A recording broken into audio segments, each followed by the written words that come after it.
Hello everybody and welcome back to 350 for, it's Thursday, I believe it is March 28th, coming to the end of the month and almost into April. We are definitely into spring and I know you have a holiday brief coming up this weekend. I just want to give you this short video to talk about what I talked about today in the classroom. I'll be covering two theorists, Alexander Bain and Richard Whately. Hopefully you've read stuff in your book, because a lot of what I'm about to say is going to be refer to the book for this, but not all of it. So I'm going to mention the things that today we talked about that the students were asking me about, and if you all have any questions, let me know. But for specifically Bain and Whately, reading their the edited sort of excerpts that I gave you is super important. So let's get started. Bain is one of the first people to actually address the issue of the written versus the spoken word when it came to rhetoric.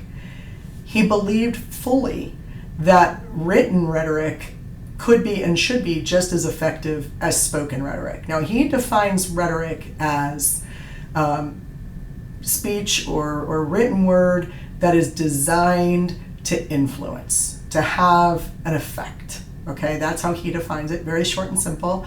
Speech or writing designed to have an effect, okay? So he specifically talks about how to compose a good argument, okay? And he does a pretty good job of this, actually. He is the one who introduces things that I always expect you guys to know already. And this is the first year that I've actually included him in our roster of reading. And the reason for that is because I started to realize not all of you have the experience of being taught what a paragraph is, what a thesis statement is, how the structure of a paper actually works. And Bain does an incredibly good job of covering those areas, as well as making sure that you write in a way, in a fashion that actually lead your audience to the conclusion, the same conclusion that you want them to come to. In other words, you want them to be persuaded by you. The way that you present your arguments is going to be key. And so he is giving us basically the step-by-step version of how to write a persuasive essay and how to be successful in making the audience understand it. There is some question, of course, about whether there's a difference between written and spoken rhetoric. And the fact of the matter is that there is. We'll probably get into more of that later. But if you think about it, I'll give you a brief, you don't need to write this part down. I'm just going to briefly tell you about what some of the continental philosophers said about the difference between writing and speaking. A couple of them talk about the death of the author, particularly Roland Barthes, I believe. He talks about how when we put words onto paper, the author or the creator of those words, the speaker in this case, disappears. And he believed this to be true in books as well as essays and scholarly work. No longer is the author present. We cannot respond and ask questions. We cannot in some way look for intent in any other way than just to read the words that are on the page. Now, that's a pretty dramatic way to talk about it, and I'm not really sure that you can completely divorce the creator of a work from the work. There always seems to be some relationship there. Jacques Derrida talks about the fact that when you're in a speaking situation, it's not so much that you lose the speaker, it's that there's a third entity that sort of comes into the process. He calls it an interlocutor, is how most people pronounce it. I've been pronouncing it wrong, I guess, for the past 30 years of my life. I keep saying interlocutor, but apparently that's wrong. We will get to that later in the semester as well. But for now, just know that it's sort of a third presence of culture, of frame of reference, of emotion, paralanguage. All of these things come together. and they sort of mediate between the speaker and the audience. So that interlocutor can actually cause problems for shared meaning, essentially, is what they've said. So those are two of the more extreme thoughts on what happens when we divorce the word from speech and put it down on paper. What does that mean to us? Well, for me, the difference between speaking and writing is not as different as those theorists would make us believe. For me, the only difference is that my argument has to sound in my audience's head when it's written down, and therefore I don't have the option of using paralanguage or emphasizing certain words unless I italicize them or underline them or bold them, right? So there's a different paralanguage that goes along with writing that we a lot of times don't even talk about. But for me, that's the difference between speaking and writing, is simply that third element. I don't believe that you can divorce the author from the work. It's just, I think what we can remove is that we know the intention of the author. So maybe instead of the death of the author, we can say the death of the intention of the author, or the availability of the intention of the author, which gets us into those intentional and receptional fallacies that I believe I mentioned to you last time we met, Tuesday. So that's basically what Alexander Bain gives us. Now, you are going to be writing your second paper, which is worth a ridiculous amount of points, especially in terms of the overall grade. And your first paper that you've turned in, I need to give you feedback on so that you know exactly what to do for the next paper. So for the next paper, you're going to have a couple of things that will hopefully really help you out. One, my commentary on your first paper and trying to help you improve. Two, my comments to help you understand how I grade. Three, you will still have the rubric. It is the same rubric for both papers, so that will tell you exactly what you need to do to get the grade you want. And lastly, I'm going to say that you're going to have Alexander Bain. He's going to be one of your best friends for writing the paper. So the last time that we talked on Tuesday, I gave you the general outline for the 5 parts of the rhetorical criticism that you're going to be writing. And that's sort of like the basic skeletal outline of what you're going to be writing. But as far as constructing or composing the individual paragraphs in their different parts and how they're going to function in order to help you convince me that your interpretation is correct, that is something that Bain helps us with a great deal. All right, so that's Alexander Bain. Very, very useful. Reads like a textbook. Richard Whately, people told me they had a harder time with understanding what Whately was trying to say, and I think that's because I'm not really sure that the book gives you a good preview or preface, for it, because when you read his work, he is writing for a pretty specific audience. Whately was most interested in what happens in the courtroom.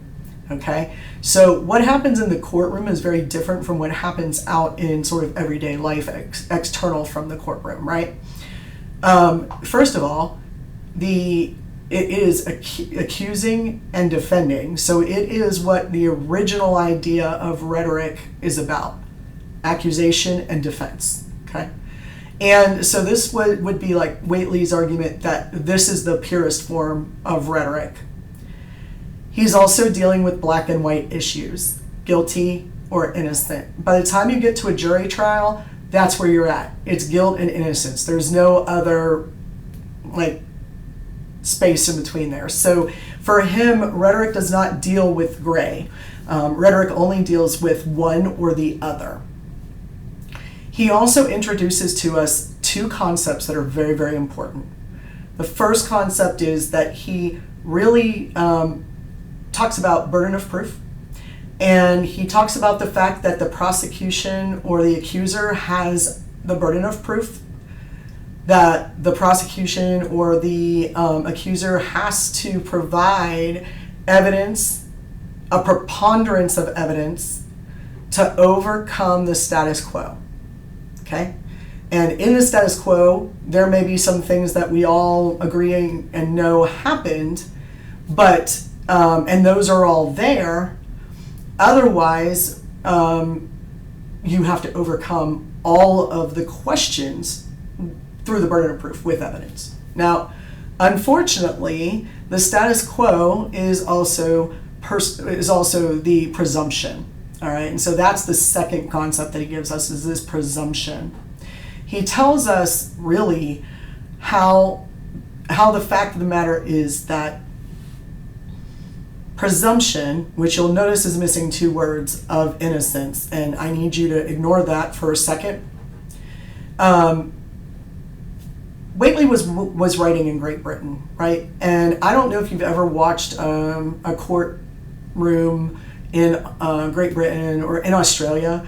They do things differently. Presumption is not presumption of innocence. Presumption is what's in the status quo that we have to work with. And that's going to change things a lot when we in America adopt this idea of burden of proof and presumption, but add presumption of innocence. And I'm going to talk to you about why.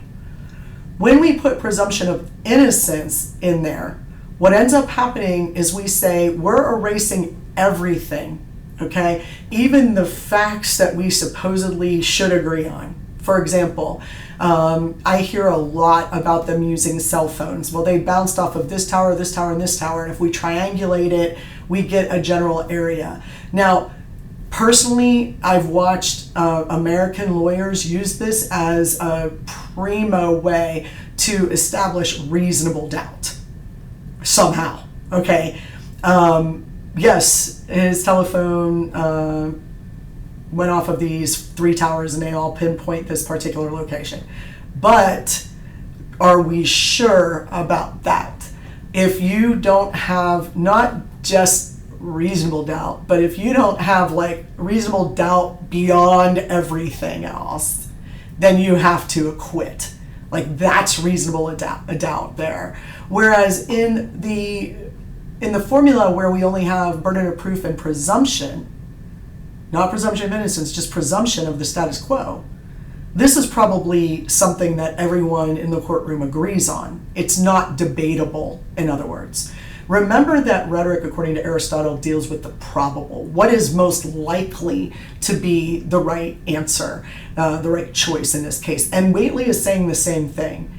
What is the probability that this person is guilty or innocent? Thereby having the guilty have to actually